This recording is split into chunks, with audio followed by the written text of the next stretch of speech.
दोस्तों, कहानी आरंभ करने से पहले आप अगर इस वीडियो को पहली बार देख रही हैं तो चैनल को लाइक सब्सक्राइब करके बेल आइकॉन को दबा दीजिए ताकि आगे आने वाली हर वीडियो की नोटिफिकेशन आपको सबसे पहले मिल जाए। तो चलिए बढ़ते हैं इस कहानी की ओर।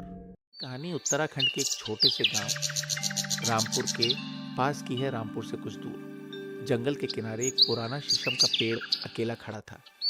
उसकी मोटी घुमावदार शाखाएं दूर दूर तक फैली हुई थी और रात में वे किसी कंकाल के हाथों की तरह लगती थी। गांव के लोग उस पेड़ के पास से रात में गुजरने से डरते थे। कहते थे कि उस पेड़ पर एक आत्मा का साया है जो राहगीरों को परेशान करती है। एक रात की बात है, देर रात रमेश नाम का एक युवक पास के शहर से अपने गांव लौट रहा था।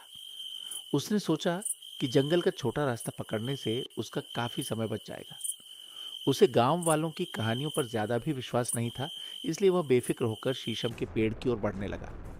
जैसे ही वह पेड़ के नजदीक पहुंचा, हवा में एक अजीब सी ठंडक महसूस हुई।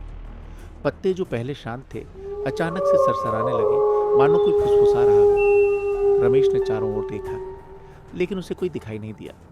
तभी उसने पेड़ के नीचे एक धुंधली सी आकृति देखी जो एक आदमी की तरह लग रही थी, जो जमीन पर झुका हुआ था। रमेश थोड़ा घबराया, लेकिन उसने सोचा कि शायद कोई मुसाफिर थक कर आराम कर रहा हो।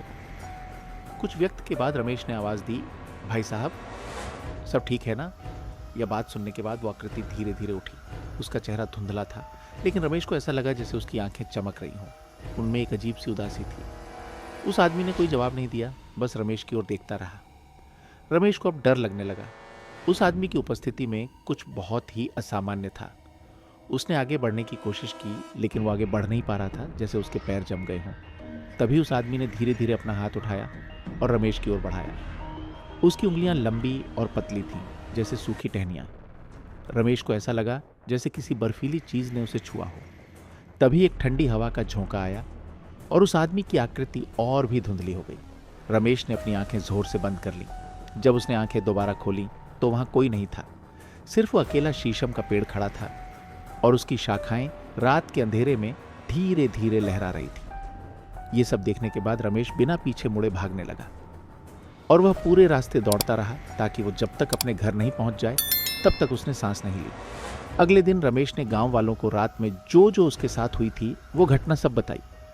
ये बातें सुनकर सब बेहद डर गए। तभी गांव के एक बुजुर्ग ने बताया कि बरसों पहले उस शीशम के पेड़ के पास एक अनजान मुसाफिर की मौत हो गई थी। शायद वह भटक गया था या किसी दुर्घटना का शिकार हो गया था। तब से उसकी आत्मा को शांति नहीं मिली है, जिसके कारण वो आज भी उस पेड़ के आसपास भटकती रहती है। ये सब बात रमेश सुनने के बाद रमेश ने कभी भी रात में उस जंगल के रास्ते से जाने की हिम्मत नहीं की और गांव के लोग आज भी उस शीशम के पेड़ से दूरी बनाए रखते हैं, उस गुमनाम राहगीर की बेचैन आत्मा के डर से। दोस्तों, कैसे लगी ये कहानी? कमेंट में जरूर बताना। मैं